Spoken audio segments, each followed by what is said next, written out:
Miss Broom. It's Bloom. Keep at it, Broom. Hope you've brewed enough for all my boils.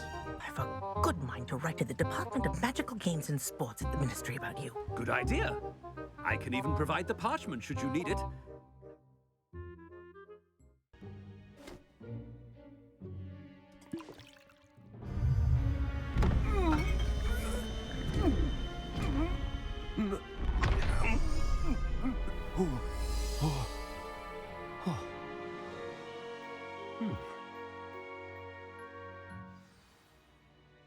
How do you feel?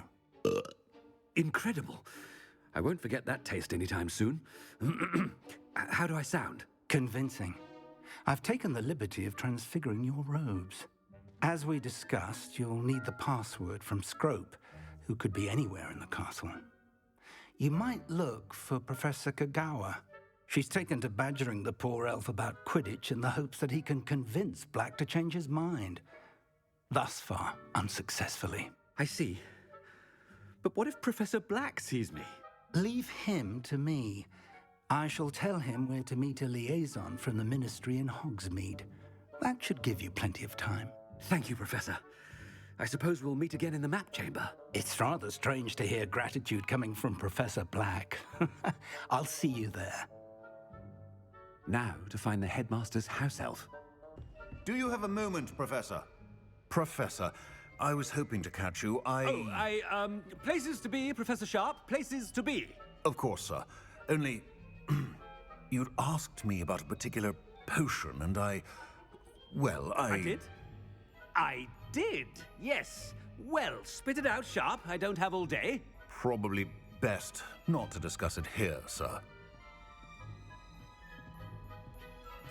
I assure you, Sharp, you may speak freely. Very well.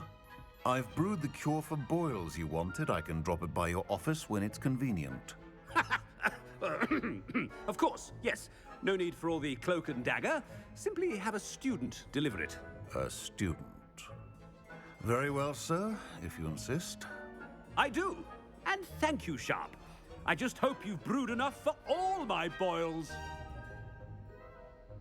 Now, to determine which student gets this rather unenviable... Greetings! I mean, out of my way, children. Stand proud, purebloods. The future is yours. What could the Headmaster want? Garreth! Mr. Weasley, what are you doing here? Don't you have, somewhere to be? Oh, Professor, yes, of course. All sorts of places I'd rather be right now. Do you need something from me? I'm looking for my house elf. Surely you've seen him? Ah, the little one-eared fellow. I saw him heading to the Great Hall moments ago, muttering on about your, sterling graces, sir. I am watching you, Mr. Weasley. Mr. Redding, who owns Honeydukes, tells me some of his billywig stings recently went missing. Prime potion ingredient. And I know you fancy yourself a skilled potioneer. What? But, sir, I haven't been anywhere near Honeydukes. Bah! That's enough from you. Just know that I have eyes and ears everywhere. On your way, Mr. Weasley. Has anyone seen my ivory-handled hand mirror? Of course you haven't. Professor Black, how are you? Mr. Gaunt, where do you think you're going? I beg your pardon, sir. I'm simply on my way outside. Taking the day off, eh? Typical student, wasting the hours away. I have to write 20 inches on Dittany and its uses. Was heading to the greenhouse. Ah, yes. Mixed with, bubo tuber pus makes a fine, mustache paste. Yes, mustache paste. I find. Are you feeling all right, sir? You don't seem yourself. I assure you I am quite healthy, Gaunt.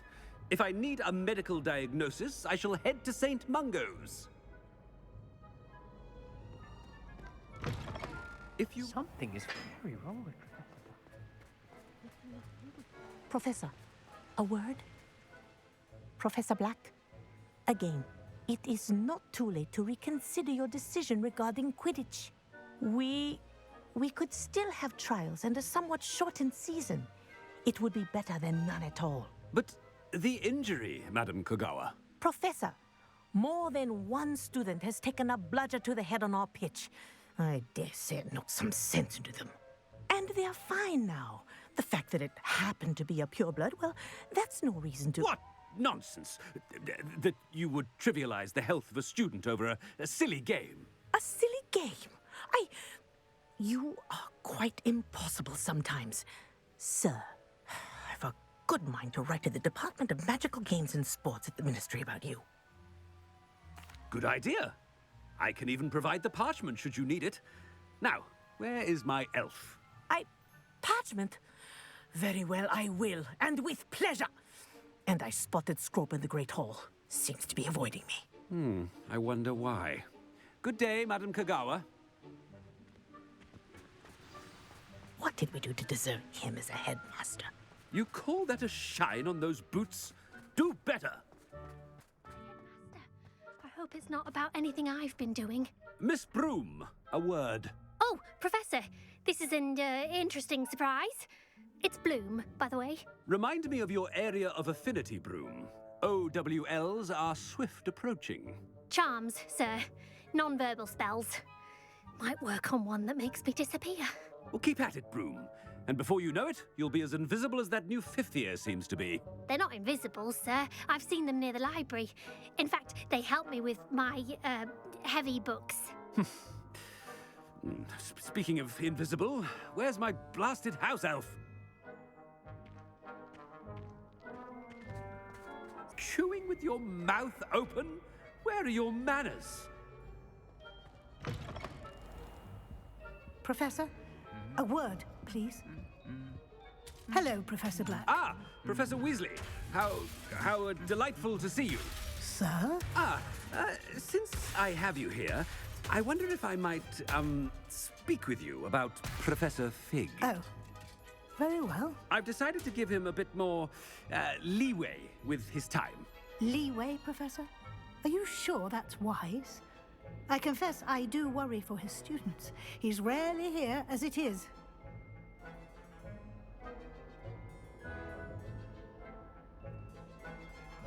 Ah, well, yes.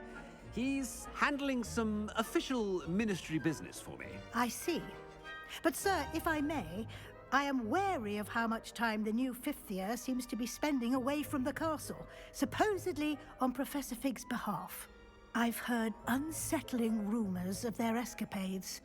Everything from sneaking into the Forbidden Forest to confronting Ranrock's loyalists and Rookwood's lot. What? Goodness. You cannot believe everything you hear, Professor. No, you cannot. I mean, I shall keep an eye on Fig. You simply keep doing the wonderful job that you're doing. Simply wonderful.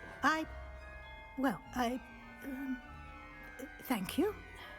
But I'm happy to look into... Good. That'll be all, Weasley. I mean, Professor Weasley. Good day. A wonderful job. Leeway for Professor Fig. I shall never understand that man. That ought to give Professor Fig some breathing room. Scrope's as hard a worker as... Ahem. Attention, students. I hereby decree that the Great Hall be forthwith decorated in the dignified banners of Hufflepuff. I shall be taking no questions at this time. Or ever.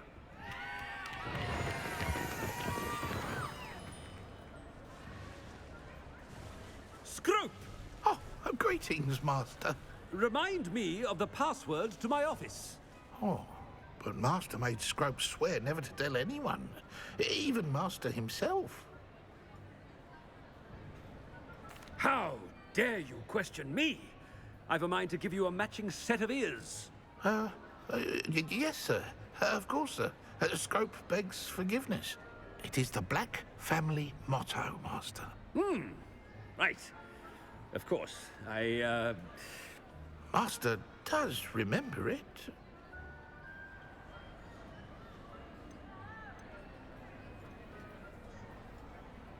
It's pure bloods forever, isn't it? Close, Master. Scrope thinks Master is indeed testing Scrope. It is always pure. Obviously. And, of course, as Master knows, in French. Ah, yes, of course. I order you to pronounce it for me. Oh, but Master knows that Scrope's French is most pitiful. Oh, very well. Toujours pur. Ha! Thank you. Never speak of this conversation with me or anyone else. Of course, sir. Scrope shall try his best to keep out of... The Polyjuice Potion's wearing off. I best get out of sight.